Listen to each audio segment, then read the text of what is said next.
Hey everybody, welcome back to DeLorean Tech, and we are going to do a side-by-side comparison of the Mark 1 and Mark 2 Hot Toys 1/6 scale Back to the Future DeLorean time machines.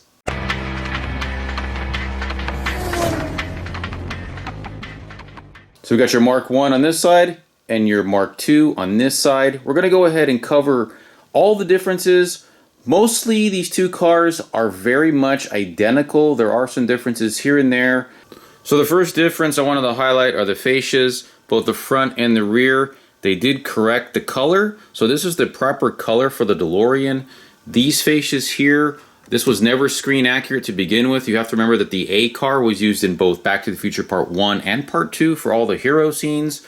That was the clean car. You have the same issue going on here in the rear with the fascia. So they did correct that. As far as the actual stainless goes here, and this is obviously not real stainless steel, but I do feel like the Mark 1 has a more pronounced brushed stainless finish than the Mark 2, at least on mine. I did look at Denobi's video. He observed the same thing there as well. And that is throughout the vehicle. It just, you know, it may be hard to pick up on camera here, but I do notice that you've got a little bit more of a brushed stainless steel finish on the Mark 1 than you do on the Mark 2. So other body differences I noticed, the wiring on the Mark 1, for whatever reason, the wiring is a bit darker than on the Mark 2. Although the wiring itself appears to be about the same. It's just that this is clean and this is more of a weathered appearance, which is kind of, you know, kind of weird because you have more weathering, at least a weathering attempt going on here with these tires. That's our next big thing. The tires on the Mark 1 are clean versus over here on the Mark 2, you've got that speckled weathering going on. I thought that was a defect. Everybody out there, I really appreciate your feedback. I did ask you to comment on that and you did pull through. This is in fact supposed to be this way. And we'll show you what it looks like underneath when we do a side-by-side comparison underneath the cars as well.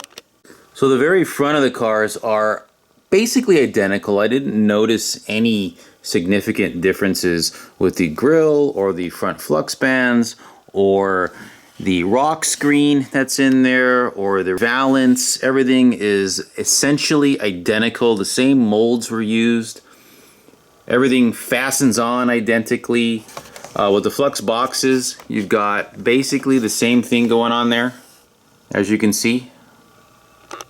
So the wheels themselves, here's the Mark 1 and here's the Mark 2. Those are basically identical. Along the sides of the vehicles, and this is the Mark 1 right here, there's basically no difference. The doors are the same, the fenders are the same, everything is identical. So here's the Mark 2, as you can see. Only real difference is the way these wires are kind of organized, the wires and hoses here. That probably varies by the model anyway. I'm not going to call that as a difference here. The rear of the vehicle, again, very similar. The bumpers, you still have the... Actually, this is always screen inaccurate. The DeLorean bumper logo is not raised. Those letters are not raised, okay? And you still have the same issue going on here with the Mark II. They're actually supposed to be inset inside there. The tail lights are the same. There was no difference there. Obviously, you've got the different license plates. That's just a sticker on there. The vents look pretty much identical in terms of the design. These ones appear to be a little bit more weathered, I think, than the Mark II. We take a look at that. There's a little bit of a difference there. Of course, again, that's probably going to vary by the model. Clearly, the biggest difference that you have here is this platform and the Mr. Fusion on the Mark II versus over here on the Mark I. You have the plutonium chamber. You have some hoses and a few other things going on there as well. So going over the time machine components here, you'll notice that the Mark I has the lightning rod attachment, whereas the Mark II does not. It has this heat sink right here. Now, just a note about this. The Mark I is, for Hot Toys, is more like a Mark 1.5 because The original car, the A car in Back to the Future, did not have the lightning rod attachment until towards the end of the movie, because as you remember, Marty didn't have any extra plutonium, so we had to retrofit the car so that it could use a lightning bolt to generate the 1.21 gigawatts of electricity. So, what did it look like before the lightning rod? Well, it could have looked like this, but what we're going to do is we're going to take a look at our Eaglemoss just to show you guys what an actual Mark 1 would have looked like. So this is our Eaglemoss, so you can kind of see what that would look like without the lightning rod attachment in there versus on the Hot Toys Mark 1, i.e. Mark 1.5, you have the lightning rod attachment, which really does change the overall design of the vehicle. So you can see the differences in there. Other than that, there really isn't that much of a difference between the Mark 1 and the Mark 2. Capacitors are roughly the same. All the hoses are roughly the same.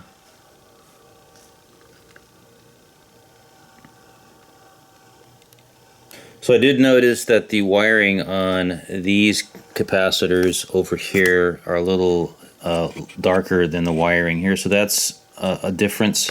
The top of the Flux bands, those are identical. So here's what they look like from underneath. You got the Mark 1 over here, Mark 2 over here. Again, virtually identical. The main difference is that on the Mark 2, you have this sort of really faint weathering going on here. A really poor job, I thought, versus over here on the Mark 1, you don't have any of that stuff. You also have, these are clear here, because those are for the LEDs, versus over here on the Mark 1, they're just black pieces of plastic that are in there. Obviously, there's a little bit of a difference here in the design of these control arms, these lower control arms, and that is because you have the ability to convert this into hover mode by turning the wheels out, so that is a little bit of a difference here. You have the DC 4.5 volt connector on this, and on the Mark II you have a USB-C port instead. The copyright lettering there is a little bit different on the Mark 1 than it is on the Mark II. You can see on the inside of the wheels you have some differences there as well.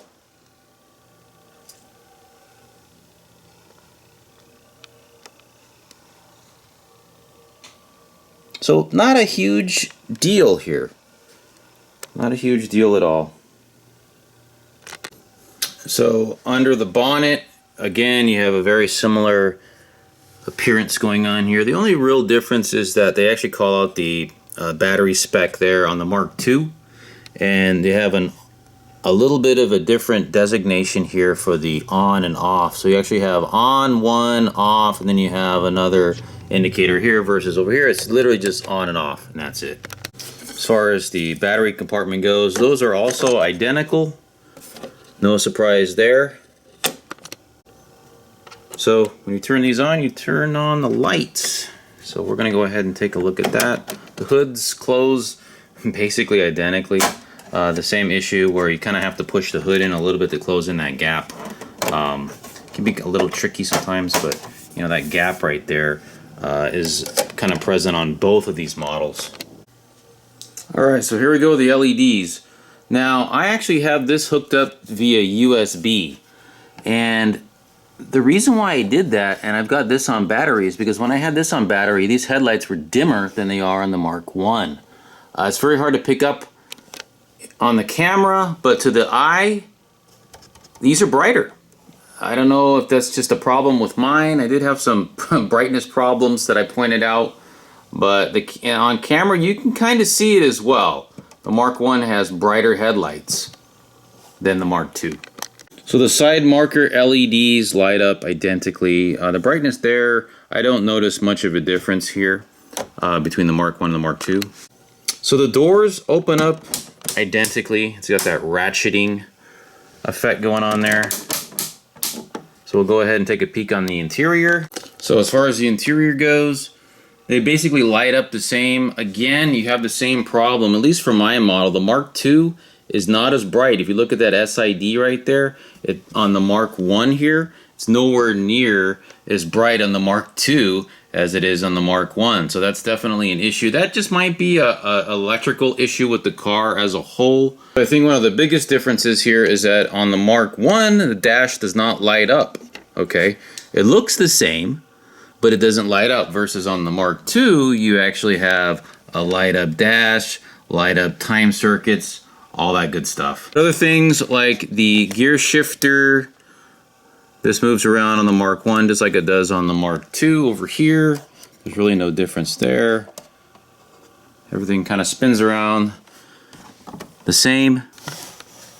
So you've got lit LEDs up here as well on both. Again, it's very dim on my Mark II. I guess I've got a problem with my Mark II here. It's not quite as bright, the LEDs. So I might have to return mine, I don't know. So on the Mark I, you don't have lit plutonium gauges, versus over here on the Mark II you do. So there is a massive difference there. So you can actually see the gauges on the Mark II. On the Mark I, you don't have that at all. It's just kind of blank. Okay, so that's a big difference. So one thing I wanted to point out is that there is a difference with the seats. The seats on the Mark II here are dirtier than they are on the Mark I, which I guess kind of makes sense. You know, they tried to make this Mark II a little more beaten up, dirty, weathered, right? So that kind of goes with the theme. Whether or not they were successful at it, that's a subject of another discussion. But yeah, the seats are kind of got this dirty appearance. It doesn't look that bad. But other than that, there's not much of a difference here with the interior. You have the same stuff going on, just not as much lighting going on here in the Mark I as you have on the Mark II. So here's the Mark II flux capacitor. As you can see, it's fluxing basically the same as the Mark I. Okay, it's just that the Mark I is just a lot brighter. For whatever reason, there's just something wrong with my car, I think, that was apparent almost out of the box. Now, like I mentioned before, with the Mark II, you have the ability to turn on the hover mode LED lighting by hitting the power button one more time, and that lights up things like your wheels here, okay? You've got wheel lighting going on, to simulate the hover mode effect.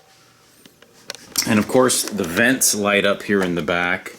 Again, not super bright. Of course, I have a problem with mine. The vents do not light up here on the Mark I. So here is the Mark I LED lighting, and here is the Mark II LED lighting. Again, all of the tail light lighting here is dimmer on my Mark II than it is on my Mark I. And I've got my Mark I plugged into the 5-volt USB-C, and this is on battery. So that's an issue. Unfortunate, obviously, but let me know if you guys experience the same issues. Those of you who have both of these models, is your LED lighting on your Mark I or your Mark II brighter than the other? I'd like to know. So Denobi pointed out that the Mark I can be rolled very easily, which it can, and that the Mark II cannot be rolled very easily, and he is absolutely right.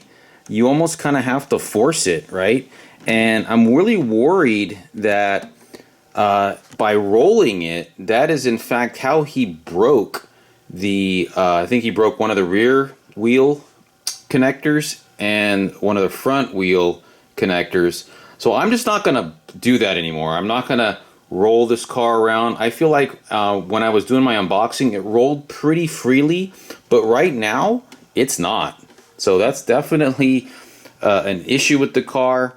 A difference. I don't know that that's intentional or not. I think it's just an issue associated with the hover conversion parts that are in each of these wheels here.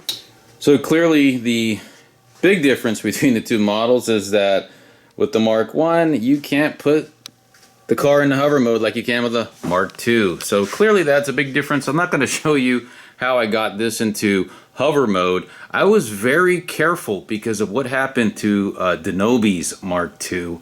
I am still having issues with one of the rear wheels here.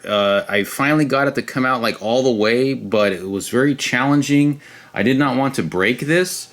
So as far as what might actually break the hinge right here, you know, if you look at how that works, I suppose if you pull this out the wrong way, that could break it, or maybe there was just something wrong with it from the onset, but two of his broke. So I'm not quite sure what caused it. He did actually drill into the platform here. That would require some pressure on the platform, thereby potentially breaking this. I can't imagine this is that weak. Honestly, don't know. Don't know. Could be a manufacturing defect. At this point, it's kind of an unknown or a to be determined. Hopefully he's able to get a replacement though from Sideshow. So the other rather significant difference between the two are the shipping boxes. So you've got the Mark I shipping box over here, and you have the Mark II shipping box, which also happens to be the art box for it. So MMS 260, this is the Mark I DeLorean. You have an actual box versus the Mark II DeLorean. Basically, the art box itself has been completely reduced to basically just a little thin piece of cardboard that they have kind of set into the styrofoam here. And that is basically all you have.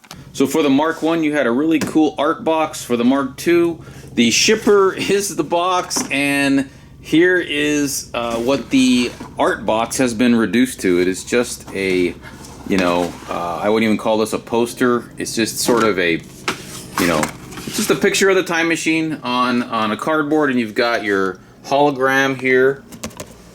So the art box for the Mark I was actually really cool, right? So you've got all sorts of stuff going on here. It was really impressive.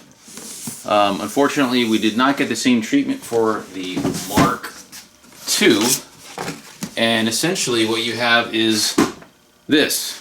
So we won't go into a huge amount of detail on the styrofoam, but the packaging was quite a bit different here on the Mark I than you have on the Mark II. On the inside here, I thought the Mark II was pretty cool because you get this really awesome poster. Of course, no art box, but it is what it is. So which of these two models do I prefer? I think I'm going to have to give it to the Mark II. Obviously, it's got hover mode, but from a DeLorean standpoint, it kind of takes it because they corrected the paint on the fascias. When you're looking at the Mark I and the Mark II side by side, those fascias on the Mark I look brown. So it's just something that has always bothered me. I've always been a fan of the Mark II hover mode DeLorean. I've always loved it. I thought the whole concept of a flying DeLorean was really cool, and they pulled it off, right? They pulled it off. That's not to say the Mark I isn't a great model in its own right. In fact, I definitely think it is. But if I were to have to pick between the two, the Mark II, for obvious reasons, is the winner. Alright everybody, that is the comparison video. Let me know what you guys think. Did I miss anything? If I missed anything that is different between these two cars that you think I should have pointed out, drop a comment down below and let me know. And once again, thanks for watching.